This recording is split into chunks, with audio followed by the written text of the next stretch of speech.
क्या भगवान को पाना वास्तव में संभव है? ये प्रश्न सदियों से मानवता के दिलों में गूंजता रहा है। हर आत्मा इस सवाल का उत्तर ढूंढने की कोशिश करती रही है। साधु, संत, भक्त और तपस्वी, हर कोई इस यात्रा में लगा हुआ है। लेकिन क्या सच में भगवान को पाया जा सकता है? ये सिर्फ एक कल्पना है या वास्तव में भगवान के साथ एक गहरा संबंध संभव है? आज हम इस गहरे सवाल पर एक विस्तृत यात्रा करेंगे। एक ऐसी यात्रा जो हमारी आत्मा के गहरे कोनों तक जाएगी। हम भगवान के अस्तित्व और उनसे मिलन की प्रक्रिया को समझेंगे और देखेंगे कि क्या ये सच में संभव है। ये कोई साधारण चर्चा नहीं, बल्कि एक अनुभव है, एक आध्यात्मिक यात्रा जिसमें हम अपने मन और आत्मा को खोलकर अपने प्रश्नों का उत्तर पाने की कोशिश करेंगे। खोज की शुरुआत बहुत साल पहले की बात है। एक छोटे से गांव में एक साधारण किसान था, रामनाथ। वो व्यक्ति अपनी मेहनत से जीवन यापन करता था, लेकिन उसके मन में हमेशा एक सवाल होता था, क्या भगवान सच में है? अगर वे हैं, तो कहां हैं? क्या मैं उन्हें पाकर उनके साथ एक रिश्ते में रह सकता हूं? रामनाथ के दिल में भगवान के प्रति अटूट श्रद्धा थी, लेकिन वो हमेशा इस सवाल से जूझता था। उसका दिल चाहता था कि वो भगवान से मिलकर उनका आशीर्वाद प्राप्त करे, लेकिन वो नहीं समझ पा रहा था कि ये कैसे संभव है। एक दिन रामनाथ अपने मन की उलझन के साथ गांव के संत के पास गया। संत उस गांव के एक जाने माने तपस्वी थे जो बहुत साधारण जीवन जीते थे, लेकिन उनके चेहरे पर एक अद्भुत शांति और दिव्यता थी। रामनाथ ने कहा, गुरुदेव, मैं भगवान को पाना चाहता हूं, कृपया मुझे इसका मार्ग बताइए। संत मुस्कुराए और बोले, रामनाथ, भगवान को पाने के लिए केवल इच्छा नहीं, समर्पण और तप भी चाहिए। क्या तुम तैयार हो? रामनाथ ने सिर झुका दिया और कहा, हां गुरुदेव, मैं पूरी तरह से तैयार हूं। संत ने फिर उसे एक विशेष कार्य सौंपा और कहा, तुम इस नदी के किनारे बैठकर ध्यान करना शुरू करो। जब तक तुम अपने मन की शांति नहीं पा लेते, तब तक यहां से मत हिलना। रामनाथ ने संत के आदेश का पालन किया। वो नदी के किनारे बैठकर ध्यान करने लगा, लेकिन कुछ दिन बाद ही वो असमंजस में पड़ गया। नदी की लहरों की आवाज, पक्षियों की चहचहाट और अन्य शोरगुल उसे परेशान करने लगे। वो सोचने लगा, क्या ये सच में मुझे भगवान तक पहुंचने में मदद करेगा? लेकिन संत ने जो कहा था वो बार बार उसके दिमाग में गूंजता था, धैर्य और समर्पण।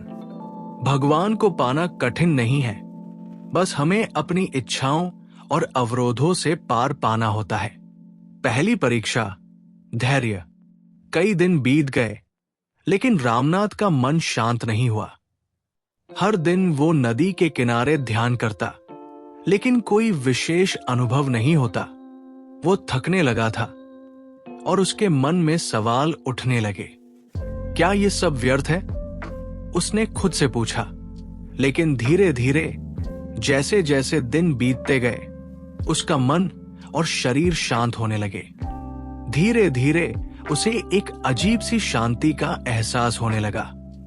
उसने महसूस किया कि भगवान का मिलन केवल एक तात्कालिक अनुभव नहीं होता, बल्कि ये एक लंबी यात्रा है जिसमें धैर्य और समर्पण की आवश्यकता होती है।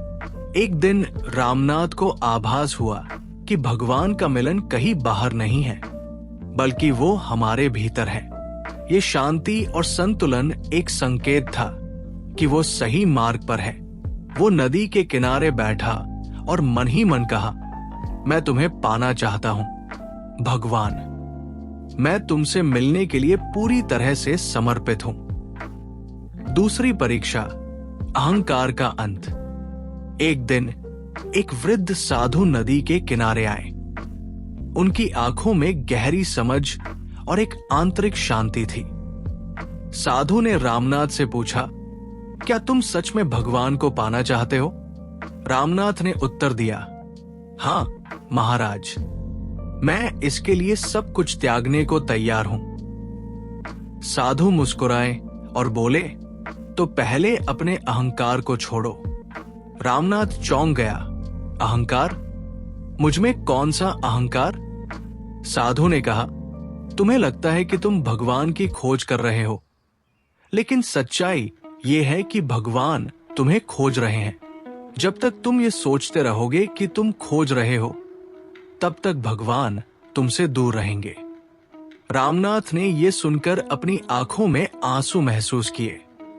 उसे समझ में आया कि उसने भगवान को खोजने की प्रक्रिया को ही अपने अहंकार में बदल लिया था।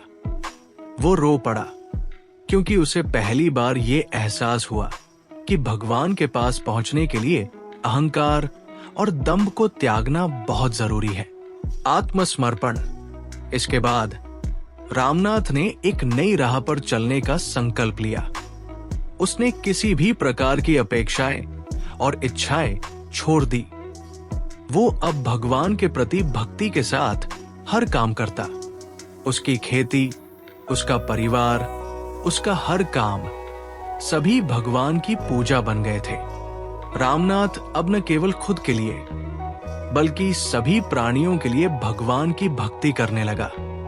उसने सीखा कि भगवान केवल एक बाहरी अस्तित्व नहीं है, बल्कि वे हमारी हर सांस, हमारी हर क्रिया में है। फिर एक दिन जब वो हल चला रहा था, अचानक उसके भीतर एक दिव्य शांति उत्पन्न हो गई। उसने महसूस किया जैसे समय थम गया हो।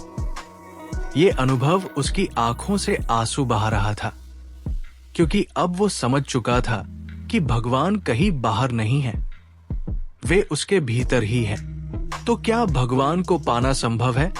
हाँ, ये संभव है, लेकिन ये कोई बाहरी यात्रा नहीं है। ये एक भीतरी यात्रा है, जिसमें हमें अपने अहंकार, इच्छाओं और संदेहों से पार पाना होता है। भगवान को पाने के लिए किसी मंदिर या तीर्थ की आवश्यकता नहीं है। एक सच्चे हृदय की आवश्यकता होती है। जब तुम अपने हृदय से भगवान की भक्ति करते हो, जब तुम प्रेम और समर्पण से जीवन जीते हो, तब भगवान तुम्हारे भीतर प्रकट होते हैं। वे किसी विशेष रूप में नहीं, बल्कि तुम्हारी शांति, तुम्हारी भक्ति और तुम्हारी करुणा में प्रकट होते हैं। तो मित्रों, यदि तुम भी भगवान को पाना चाहते हो, तो बस समर्पण करो, प्रेम से जियो, अपने हर कार्य में भक्ति को देखो। भगवान को पाना कठिन नहीं है, बस अहंकार को छोड़ना कठिन है। राधे राधे।